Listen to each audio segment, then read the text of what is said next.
함께 마태복음 17장 22절부터 27절까지 말씀인데요. 우리 번갈아 가면서 교대로 한번 읽도록 하겠습니다. 제가 먼저 22절 읽겠습니다. 저희가 이제 예수님 따르면서 성도로 살아갈 때 어려운 거, 내가 좀 어렵고 힘든 게 뭐냐면 내가 마땅히 누려야 되고 주장할 수 있는데 그 권리를 포기하는 거, 이게 제일 어려운 것 같아요. 그러니까 마땅히 내가 누릴 수 있는 권리야. 난 이걸 주장할 수 있고 내가 그렇게 대우를 받는 게 맞는데 어떤 그런 사람들을 위해서 나를 좀 포기하는 거, 이런 게 참 어려운 것 같아요. 예수님의 삶을 보면은 끊임없이 권리를 포기하는 모습을 보여주시거든요. 끊임없이 그 일을 하시는데 이 마태가 쓴 마태복음의 관점에서 예수님은 어떤 분이시냐면 이스라엘의 왕으로 오신 분. 그러니까 마태는 예수님은 왕이다. 그래서 이제 우리가 예수님을 보면 뭐 사람들의 질병도 고치고 귀신도 쫓아내고 자연계도 다스리고, 이게 모든 게 뭐냐면 왕이라는 거예요. 왕이기 때문에 그렇게 할 수 있다. 그리고 왕이기 때문에, 하나님의 아들이기 때문에 예수님이 예배를 받으셔야 되는 분이고, 예수님이 하나님 나라의 왕이기 때문에 우리가 그분을 믿어야 한다. 이제 그런 관점으로 마태복음은 쓰여졌어요. 그러다 보니까 예수님이 왕으로서의 누릴 권세가 굉장히 많은데 그런 것들을 포기하는 모습을 아주 많이 볼 수 있어요. 이제 이 사건 이전에 우리가 그 변화산, 그 산 이름이 변화산이 아니라 예수님의 모습이 하얗게 이렇게 막 너무 그 천사들의 모습처럼 광채가 나는 모습으로 변화됐기 때문에 거기를 이제 변화산이라고 해요. 변화산 사건 이후에 산 아래로 내려오셨잖아요. 근데 어떤 일이 있었냐면은 나머지 9명 제자들은 머물러 있었고 예수님이 3명의 제자들과 함께 갔었는데 거기서 막 논쟁이 일어났죠.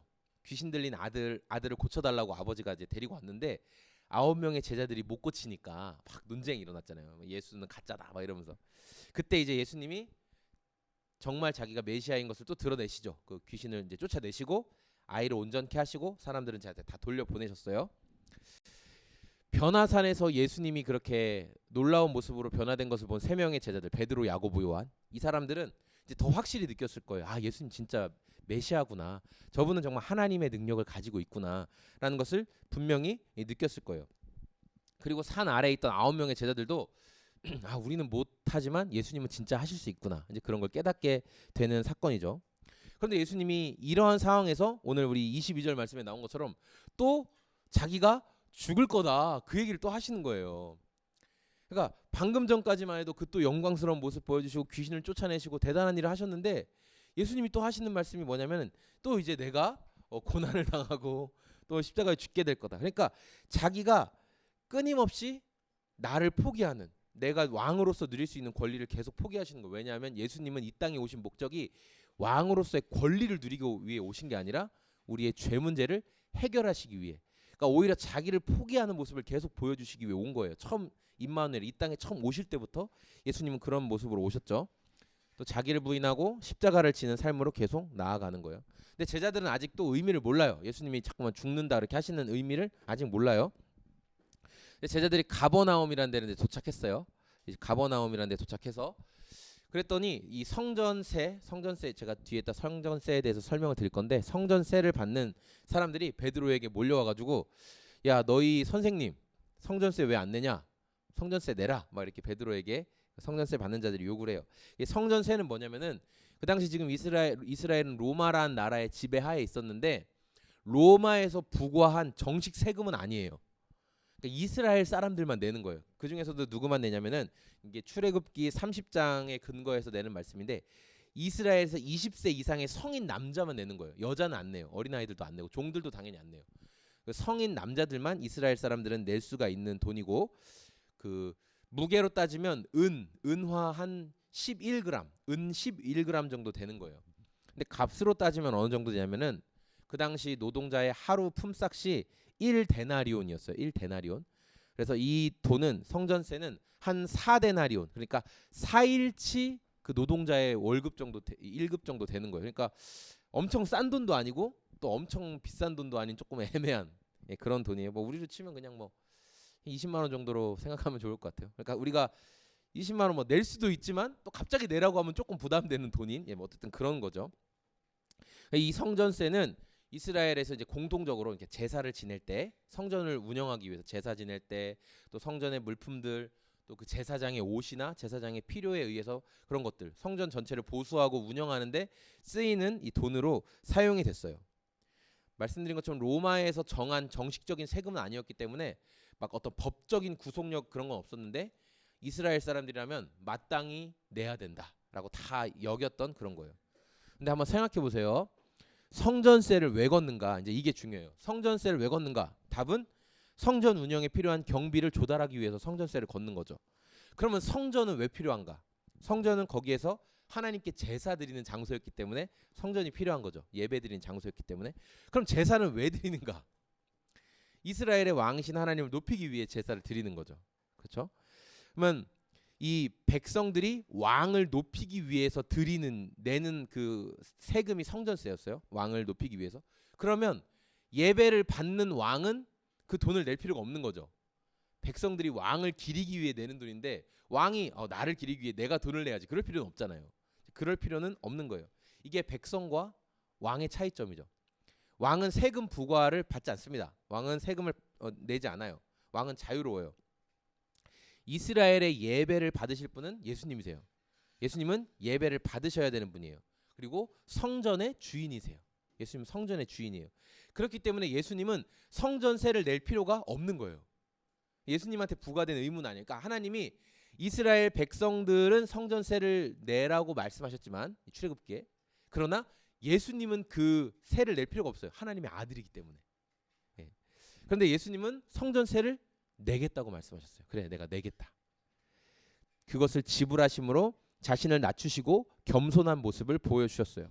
왜냐하면 성전세를 예수님이 지금 내지 않고 성전세를 거부하면 성전을 대적한다, 하나님을 대적한다라는 오해를 살 수 있었고, 그리고 베드로가 성전세 우리 선생님이 내실 거야라고 말했기 때문에 예수님이 그걸 또 회피하면 베드로의 믿음이 또 흔들릴 수 있고, 여러 가지 아직 예수님께서 십자가를 지셔야 하는 사역들이 남아있기 때문에 불필요한 오해가 일어나지 않기 위해 예수님은 기꺼이 낼 필요가 없음에도 이 성전세를 지불하세요. 특권을 포기하셨다는 거죠.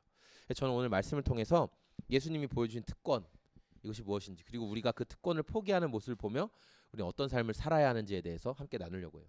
이 첫 번째 예수님이 보여주신 특권은 뭐냐면 돈에 묶이지 않는 예수님이에요. 우리 27절 말씀 같이 한번 읽어보겠습니다. 시작. 그러나 우리가 그들이 실족하지 않게 하기 위하여 내가 바다에 가서 낚시를 던져 먼저 오르는 고기를 가져 입을 열면 돈 한 세겔을 얻을 것이니 가져다가 나와 너를 위하여 주라 하시니라. 아멘. 이 성전세라는 것은 예수님도 요구 없이 그 예외 없이 다 내야 된다라고 이 성전세를 걷는 사람들이 말했어요. 아까 말씀드린 것처럼 이스라엘의 20세 이상의 성인 남자는 이제 다 내야 되는 그런 의무였기 때문에 성전세를 걷는 사람들이 베드로에게 왔어요. 예수님한테 온 게 아니에요. 베드로에게 와서 야, 너희 선생님은 성전세를 안 내냐? 이렇게 얘기하는 거예요. 그러니까 베드로가 내신다 이렇게 얘기했어. 그 내신다가 원어로 드나이 이렇게 돼 있는데 뭐냐면 확실하다, 분명하다, 진짜 그렇게 할 거다, 그런 내용이에요. 그러니까 베드로가 확신을 가지고 낼 거야 이렇게 이야기를 한 거죠. 그런데 당장 돈을 낼 수 있는 상황은 아니었어요. 당장 그 돈을 마련해 가지고 낼 수 있는 상황은 아니었던 거예요. 일단 돈을 내겠다고 하고 예수님이 계신 숙소로 돌아왔는데 베드로가 어떤 일이 있었는지 말씀드리기도 전에 그냥 예수님이 말씀하시잖아요. 25절 말씀 읽어볼게요. 이르되 내신다 하고 집에 들어가니 예수께서 먼저 이르시되 시몬아 내 생각은 어떠하냐? 세상 임금들이 누구에게 관세와 국세를 받느냐? 자기 아들에게냐 타인에게냐? 아멘. 그러니까 베드로가 와서 뭐라고 말하기도 전에 예수님 먼저 말씀하시는 거예요. 그럼 뭐예요? 사정을 다 아신다는 거잖아요. 그래서 하시는 말씀이 뭐냐면 임금이 누구한테 세금을 받느냐?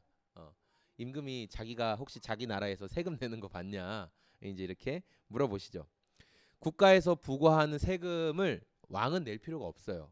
왕은 그 세금의 혜택을 받는 거예요. 그러면 동일하게 왕의 자녀들도 세금을 낼 필요가 없어요. 네, 왕의 자녀들도 세금을 내지 않는 면세의 같이 혜택을 받게 돼요. 우리 26절 읽어보겠습니다. 베드로가 이르되 타인에게니이다. 예수께서 이르시되 그렇다면 아들들은 세를 면하리라. 예. 백성들에게는 세금을 받을 수 있지만 왕의 자녀들 또 왕의 가족들은 세금을 내지 않았어요. 하지만 예수님은 성전세를 내기로 결정하셨어요. 내겠다. 왜 그랬을까? 이 베드로가 성전세 걷는 사람들에게 확고하게 약속했잖아요. 내신다. 예, 확실하다. 그래서 불필요한 오해를 만들지 않기 위해서 그 일을 하셨어요. 예수님이 성전세를 내지 않으시면 이 수많은 유대인들이 성전을 모독한다. 예수가 지금 성전을 하나님의 말씀을 모독한다라는 누명을 씌워서 예수님의 사역을 방해할 수 있기 때문에 예수님은 그런 오해를 막고자 성전세를 지불하세요. 그리고 성전세를 그럼 그 세원을 어떻게 마련하셨냐? 이게 되게 초자연적인 방법이잖아요. 그렇죠? 물고기를 이제 낚시를 통해서 처음 잡아 올린 물고기의 입을 열면 너와 내가 쓸 그 금액이 들어 있을 거다라고 얘기해요. 근데 이게 일회성이에요. 일회성. 만약에 물고기를 잡을 때마다 돈이 계속 나왔으면 아마 제자들이 물고기만 잡았겠죠. 다시 어부의 삶으로 돌아갔을 거예요. 근데 딱 한 번 등장해요. 그냥 일회성으로 예수님이 이 일을 필요에 의해서. 성경 곳곳에 보면은 이런 일들이 있어요. 예수님이 이제 6월절에 그 만찬을 진행하기 위해서는 제자들이 다 들어가야 되는 큰 다락방이 필요했거든요. 그때 예수님이 하시는 말씀이 이제 이 성 안에 들어가면 물동이를 지고 가는 사람을 만날 건데 그 사람을 따라가면은 우리가 머물 집이 있을 거다. 가서 만나라. 근데 진짜 제자들이 갔더니 물동이 이고 간 사람 만났고 실제로 우리가 묵을 곳이 어디냐 말했더니 여기에요 하고 말하는 그런 일이 벌어지죠. 또 예수님이 예루살렘 성에 들어가실 때 뭐라고 얘기하시냐면은 저기 가면은 아직 한 번도 짐을 져보지 않은 어린 나귀 새끼가 있을 건데 풀어서 그냥 니네가 끌고 오면 된다. 사람들이 이거 왜 풀어가냐 물어보면 주가 쓰시겠다 하라. 그러면 데려올 것 가지고 올 수 있다 했는데 실제로 나갔더니 정말 어린 나귀 새끼가 있었고 주인이 무엇에 쓰려 하느냐 그래서 주가 쓰시겠다 하라 한마디 했더니 가져가라. 그런 일이 실제로 벌어지는 거예요. 그러니까 우리가 생각할 때는 아니 그게 어떻게 가능해? 라고 생각하지만 예수님은 그게 가능하신 분이에요. 그러니까 예수님은 돈에 묶이고 돈에 구애받고 하시는 분이 아니에요. 근데 우리는 돈에 구애받고 돈에 묶이죠. 예, 왜냐하면 우리는 항상 그 계산을 다 하잖아요. 이렇게 할 때는 뭐 이만한 게 필요하고 그러니까 내가 생각하는 만큼으로 항상 생각을 하죠. 그러나 예수님은 돈에 만물의 주인이시기 때문에 그분 돈에 묶이시는 분이 아니에요. 그게 예수님의 특권이에요. 두 번째 예수님을 통해서 볼 수 있는 모습은 뭐냐면 성도에 쓸 것까지 예수님은 준비하시는 분이다라는 거예요. 우리 27절 말씀 다시 한번 읽어볼게요. 그러나 우리가 그들이 실족하지 않게 하기 위하여 내가 바다에 가서 낚시를 던져 먼저 오르는 고기에 가져 입을 열면 돈 한 세겔을 얻을 것이니 가져다가 나와 너를 위해 주라 하시니라. 아멘. 예. 성전세는 이제 성인 남자 한 사람당 반 세겔이었으니까 한 세겔이 나오는 거는 이제 두 사람 몫이 나왔다는 의미잖아요. 그러니까 예수님이 성전세를 준비하는 방법이 이렇게 좀 초자연적인 방법을 사용했어요.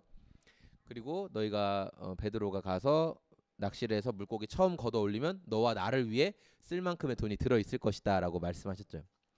이제 이런 기적적인 방법으로 물고기를 잡고 성전세를 준비했던 베드로는 예수님에 대한 더 확고한 체험을 하게 된 거예요. 아, 예수님은 정말 이런 분이구나. 물고기를 잡아서 확인해 보니까 우리 두 사람 몫에 돈이 들어 있었어요. 그러니까 베드로는 이런 것들을 깨닫게 되는 거죠. 아, 예수님은 자기만을 위한 분이 아니라 나도 생각하시는 분이구나. 예수님은 자신만을 위해 사시는 분이 아니라 성도를 위해서 생각하시는 분이구나. 성도의 필요와 쓸 것을 공급하시는 분이구나라는 것을 베드로는 체험적으로 알게 되는 거예요. 성도는 어떤 사람이냐면 바로 이런 예수님을 믿는 거죠. 우리는 이런 예수님을 믿는 사람들이에요. 예수님이 우리의 쓸 것을 책임지신다. 자기만 생각하고 자기만을 위해 살지 않으시고 우리의 필요와 우리의 쓸 것을 아시고 돌보시고 채우는 분이 예수님이시다. 우리는 그것을 기대하는 사람들이에요. 예수님 오늘 말씀을 통해서 이제 이런 메시지를 주시는데 이 초자연적인 비유와 이 성전세를 내지 않아도 예수님이 낼 필요가 없음에도 내신 것에는 어떤 영적인 교훈이 들어있냐면은 예수님이 이 성전세를 낸다 또 성전세가 부과됐다 이런 거는 과거의 율법이에요. 그러니까 뭐냐면 예수님 오시기 전에 지켜야 됐던 율법이라는 거예요. 예. 근데 이제 예수님이 오심으로 인해 그것을 사실은 지키지 않아도 되는 새로운 시대가 열렸어요.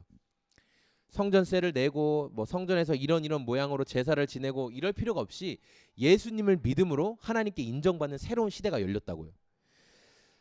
그래서 예수님은 그 돈을 안 내도 되는데 성전세를 예수님한테 내라라고 말하는 건 이치에 맞지 않는 거예요. 왕에게 돈을 내라 하는 것과 지금 똑같은 상황이니까.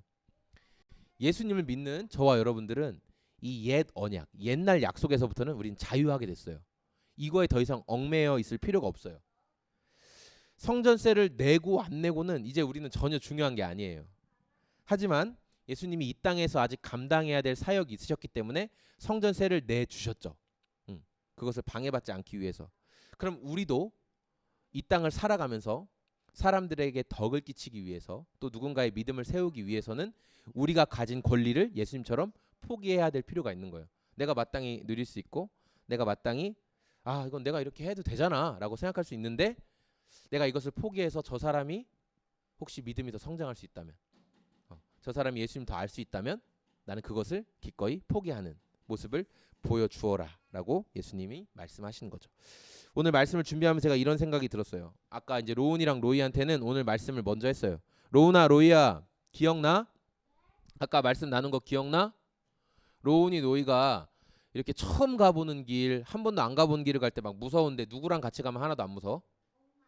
그래, 엄마 아빠랑 가면 하나도 안 무섭지. 엄마 아빠가 함께 못 가면 누가 함께 가주셔? 항상? 하나님이 너희와 항상 함께 가주시지.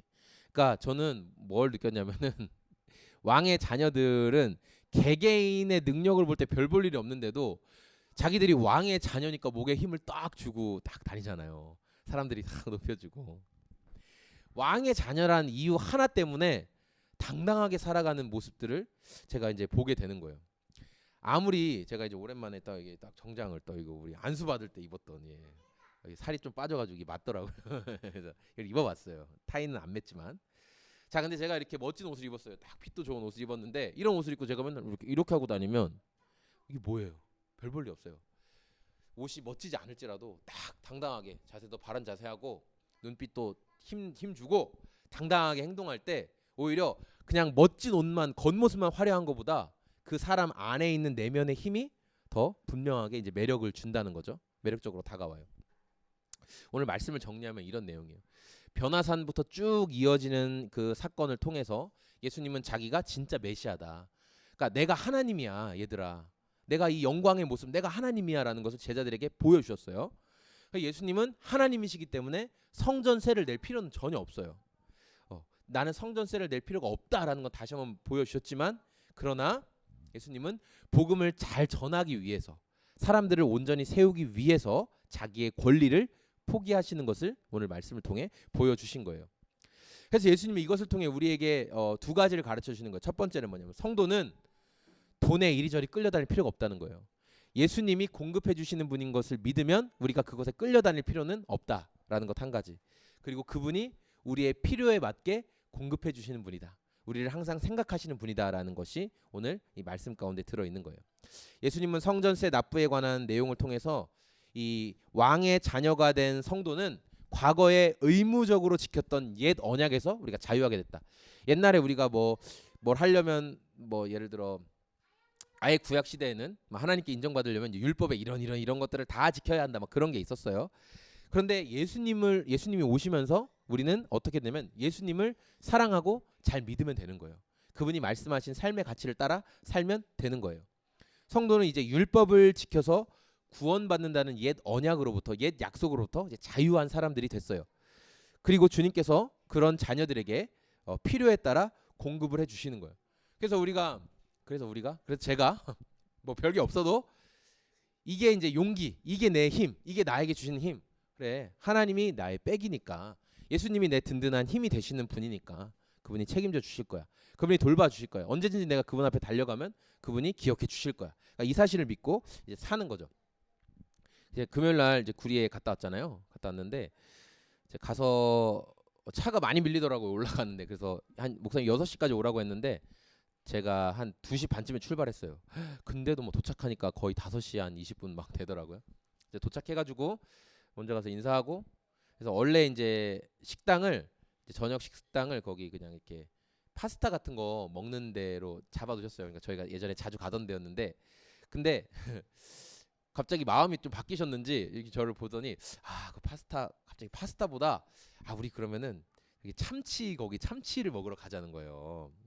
근데 저는 이제 그 말을 듣고 되게 웃겼어요. 그냥 조금 웃었어요. 왜 웃었냐면은 원래 파스타 집을 가려고 했는데 제가 온다는 말을 듣고 이제 어떤 권사님이 자기가 꼭 식사 대접을 성민 목사님 식사 대접을 하고 싶으니까 그 좋은 데로 가시라고 이제 목사님한테 그렇게 얘기를 한 거예요. 근데 제가 왜 웃었냐면은 제가 이제 그 이제 겨울이 오면서부터 이제 TV 같은 데 보면은 겨울에 이렇게 막 방어철이라고 하잖아요. 겨울에 방어를 먹었는데 제가 생선이 되게 먹고 싶다는 생각을 되게 많이 했었거든요. 근데 이거를 굳이 뭐 제가 가가지고 시켜 먹고 좀 비싸기도 하고 좀 그게 이제 제가 혼자 먹기는 좀 그래서 그냥 아 한번 인터넷으로 시켜 먹을까 뭐 해다가도 그냥 아무도 안 했어요 그냥. 근데 이제 파스타는 제가 그 며칠 전에 먹었었거든요. 목요일 날 먹었나 우리가? 목요일 날 먹었어요. 스파게티 먹었단 말이에요.